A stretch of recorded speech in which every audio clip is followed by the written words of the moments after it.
Hello everyone, hi my name is Reshma. एक बार फिर आ गए हम एक नई रीडिंग के साथ, जिसमें बेसिकली हम आज जो बात करने वाले हैं वो हम बात करने वाले हैं कि ऐसी कौन सी बातें हैं, ऐसी कौन सी चीज़ें हैं जिसको सोचते सोचते आपके पार्टनर रात को सो गए थे। लाइक वो क्या फील कर रहे हैं, क्या एक्शन लेना चाहते हैं and all.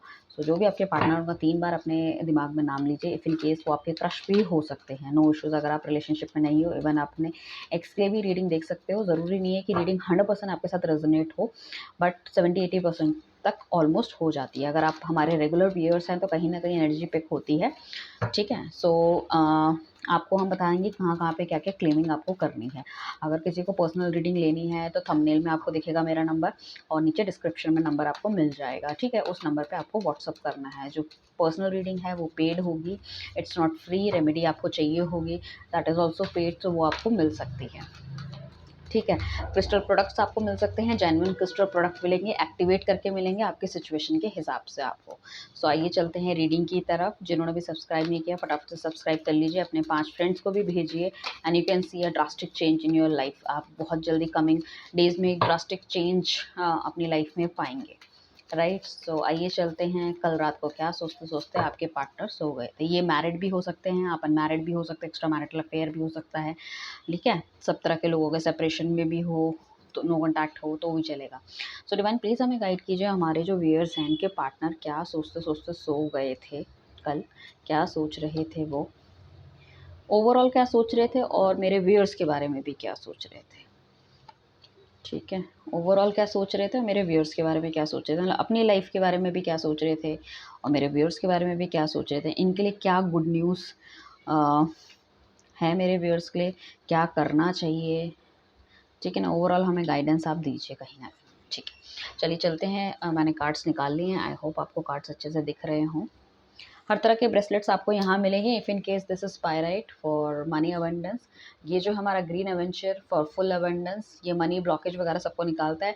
That is obsidian, that is for your negativity removal. सामने आप देखोगे एमेथिस्ट है जो आपकी इंट्यूशन जगाएगा कहीं ना कहीं। पाइसिन का ये बर्थ स्टोन है, मतलब मीन राशि वालों के लिए इस तरह से भी आपको मिल सकते हैं। ठीक है। सो बेसिकली मुझे ऐसा लग रहा है कहीं न कहीं आपके पार्टनर ना बहुत ज़्यादा परेशान है, बहुत ज़्यादा परेशान है। या तो उनको फाइनेंसेस में भी इतना अच्छा उनको जहाँ भी उन्होंने इन्वेस्ट किया है या इतनी मेहनत की है, उनको वहाँ से कुछ भी उनको फ्रूटफुल रिज़ल्ट्स नहीं मिल रहे हैं। सो ही इज़ जस्ट थिंकिंग कि यार, मतलब लोगों का पैसा इतनी अचानक से इतनी जल्दी ग्रो हो जाता है, और मैंने सोचा था कि मेरा पैसा भी ग्रो हो जाएगा तो मैं शादी कर पाऊँगा। But the thing is that कहीं न कहीं चीज़ें उस हिसाब से नहीं चल रही है। तो बहुत ज़्यादा मेडिटेटिव स्टेट में है, कहीं न कहीं अकेले में शांति में रहना चाहते हैं। देखो वो भी किसी दोस्ती यारी पार्टी वार्टी ऐसा कुछ नहीं कर रहे हैं। Basically he need stability in his life. Stability को बहुत ज़्यादा मिस कर रहे हैं, स्टेबिलिटी चाहते हैं, और कहीं ना कहीं बहुत ज़्यादा उनकी फैमिली को भी उनकी चिंता हो रही है बिकॉज ऑफ दिस नेचर ना, वो उनसे भी बातचीत नहीं कर रहे हैं। अब देखो यहाँ पे अगर कोई एक्स्ट्रा मैरिटल अफेयर में है तो मैं ये कहूँगी, अगर वो आपसे बात नहीं कर रहे हैं तो अपनी फैमिली, अपनी वाइफ, अपने बच्चों से भी वो बात करते हुए नहीं दिख रहे हैं। कहीं ना कहीं सब चीज़ों को उन्होंने छोड़ रखा है। अब ये भी हो सकता है कि घर में पता चल गया था, इस वजह से उन्होंने आपसे रिलेशनशिप खत्म करा या बातचीत नहीं करी। बट ऐसा नहीं है कि अपनी वाइफ की तरफ बढ़ रहे हैं, अपने बच्चों की तरफ बढ़ रहे हैं, कुछ उनसे भी थोड़ा सा दूर है। तो they are also very scared. वो भी कहीं ना कहीं उनको लग रहा है उनके घर वालों को कि भाई कहीं इसकी तबीयत तो ठीक नहीं है, कहीं कुछ कर तो नहीं लेगा। सो बहुत ज़्यादा ऐसी पॉसिबिलिटी है कि हो सकता है उनको कोई छोटा मोटा ऑपरेशन या कोई बीमारी कुछ हुई हो, या कुछ हीलिंग प्रोसेस में वो कहीं ना कहीं चलते हुए दिख रहे हैं। ठीक है, डेफिनेटली पैसों को लेके तो कहीं न कहीं द डामाडोल चल रहा है। एंड या तो वो अपने बिज़नेस में और लगाने के लिए या तो पैसा वो उधार लेना चाहते हैं, मतलब इस तरह से, या तो बहुत ज़्यादा कर्ज़े में डूबे हुए हैं। कहीं न कहीं चीज़ें बैलेंस करने की कोशिश कर रहे हैं, बट बैलेंस चीज़ें हो नहीं पा रही हैं।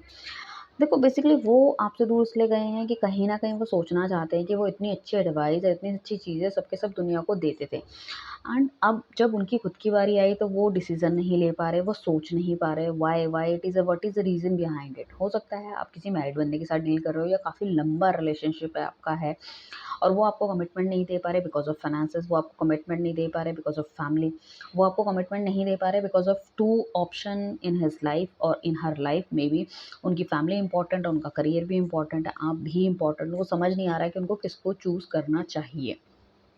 ठीक है।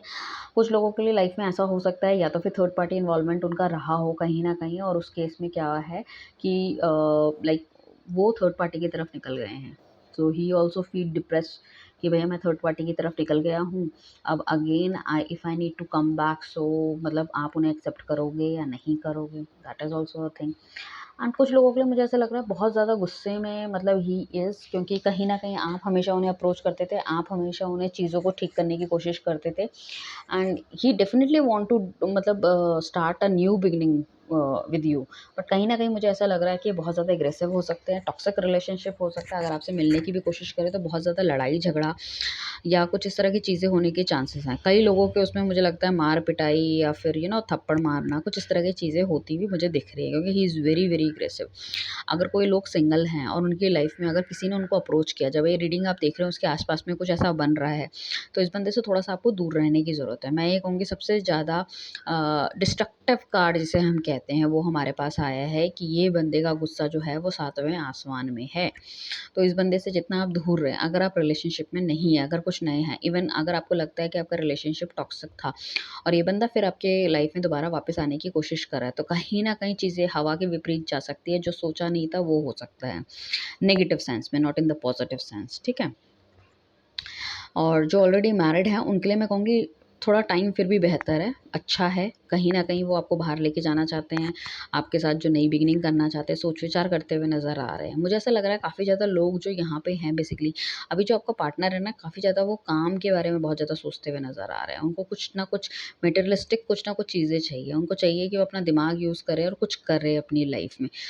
मतलब प्यार के लेवल पे मैं कहूँगी अभी कमिटमेंट देने के लिए वो इतने ज़्यादा इंटरेस्टेड नहीं है, जितना कि ज़्यादा वो अपने आप को स्टैंड करने में इंटरेस्टेड हैं।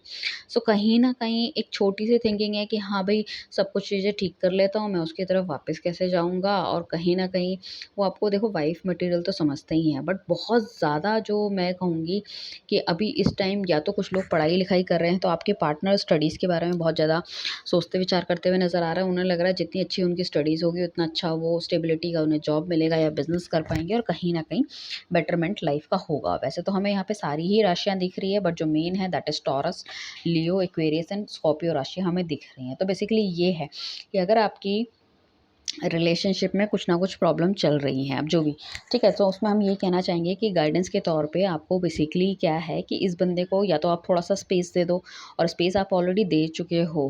कहीं न कहीं आपको भी अपनी तरफ से इनिशिएट करने की ज़रूरत है। देखो, जब तक इनिशिएट नहीं होगा चीज़ें ठीक नहीं हो पाएँगी।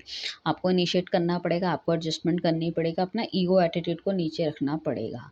आपको बेसिकली अप्रोच करना पड़ेगा, क्योंकि ये बंदा अभी मुझे बहुत ज़्यादा एंग्ज़ायटी और डिप्रेशन में लग रहा है। इसको कहीं न कहीं आपकी मदद की बहुत ज़्यादा ज़रूरत है। Definitely he loves you, definitely he want to start a family और something like a new story, a new beginning, a new chapter, ठीक है ना? लाइफ़ का वो आपके साथ करना चाहते हैं, but the thing is that कहीं न कहीं स्टक फ़ील कर रहे हैं, और वो स्टक फ़ीलिंग काफ़ी ज़्यादा फैमिली की हो सकती है। वो स्टक फ़ीलिंग कहीं न कहीं उनके करियर की हो सकती है, उनकी फैमिली की हो सकती है, तो इस तरह की चीज़ें हैं। कहीं न कहीं आपकी अप्रोच भी इम्पॉर्टेंट है। मैं ये कहूँगी, अगर आप चाहते हो you can also approach him, आप अप्रोच कर सकते हो। इफ़ इन केस अगर आप नो कॉन्टैक्ट सिचुएशन में हो या हर जगह से उन्होंने ब्लॉक कर दिया है आपको, डोंट वरी अबाउट इट। आपको थोड़ा-सा वेट करना चाहिए, थिंग्स विल बी इम्प्रूव, ठीक है? थिंग्स इम्प्रूव होती हुई मुझे दिख रही है, may be end of the October हम कह सकते हैं things will be improve. But the thing is that कि रिले इस चीज़ों को ठीक करने में कहीं न कहीं इट्स नॉट वेरी ईज़ी। थोड़ा-सा कार्मिक बंधन तो है देखो यहाँ पे, कहीं न कहीं हम कहेंगे। नॉट ईज़ी, और कहीं न कहीं आप पुरानी चीज़ों को सोच विचार करते हुए नज़र आओ, या फिर हो सकता है आपके पार्टनर के साथ पीछे भी पास्ट में इस तरह की चीज़ें हुई थी, he also very much scared कि अभी दोबारा उनके साथ वो सब चीज़ें रिपीट ना हो कहीं न कहीं। हाँ, अगर कोई, मुझे ऐसा लगता है कि अगर आप अपने क्रश के लिए रीडिंग देख रहे हो, या कोई ऐसा बंदा जिसको अभी ऑफ़र मिलने वाला है या मिलने के चांसेस हैं, तो कहीं न कहीं मैं ये कहूँगी आप थोड़ा-सा रुक के, सोच समझ के देखो, ये बंदा हो सकता है आपके साथ लव रिलेशनशिप में बहुत अच्छा रहे, बट कमिटमेंट देने में थोड़ा-सा खालीपन नज़र आएगा। बहुत ज़्यादा एग्रेसिव ये बंदा हो सकता है, ठीक है? गाली-गलौज, अब्यूज़िव, इस तरह का भी चीज़ें देखने को मिल रही है। अगर किसी के लिए शादी के लिए कोई रिश्ता आ रहा है, आपको फुल देखना पड़ेगा उनका नेचर कैसा है। आप सोच लो, समझ लो, जल्दबाजी में हाँ करने की ज़रूरत नहीं है। अगर आपको आपके पार्टनर पर शक है तो हो सकता है उनके पास 2 पॉसिबिलिटी हो, 2 या तो कोई और भी उनके साथ किसी और के साथ भी वो बातचीत कर रहे हो, या फिर वो करियर में बहुत ज़्यादा ओरिएंटेड है, या फिर उतनी आसानी से वो आपके लिए डिसीज़न नहीं ले पाएँगे। ठीक है? सो काफ़ी सारी चीज़ों का मिक्स है। सो न्यू बिगिनिंग के लिए बेसिकली जो लोग हैं तो उनको तो मैं कहूँगी कि थोड़ा-सा आपको रुक के आगे बढ़ना चाहिए। सो इस तरह की मिक्स फीलिंग अगर जो आपका पार्टनर है उनकी रहने वाली है, और अगर इफ़ इन केस आप सिंगल हो तो मैंने बता दिया, अगर इस तरह का कोई बंदा है आपकी लाइफ़ में या आने वाला है जिसके लिए भी आप रीडिंग देख रहे थे, तो उसके आगे क्या चांसेस है फ्यूचर में, राइट। एंड कुछ लोगों की मैनिफेस्टेशन डेफिनेटली पूरी हो सकती है। कुछ लोगों की लाइफ में कोई अच्छा बंदा शायद लास्ट मंथ आया होगा, या बातचीत स्टार्ट हुई होगी, या रिश्ता आया होगा। So that will be a fruitful रहेगा वो। बट कहीं ना कहीं आपको उनको नेचर को थोड़ा सा चेक करने की ज़रूरत है, तो थोड़ा सा डेटिंग कीजिए, टाइम दीजिए, and things will be improve, right. Thank you everyone, bye, take care.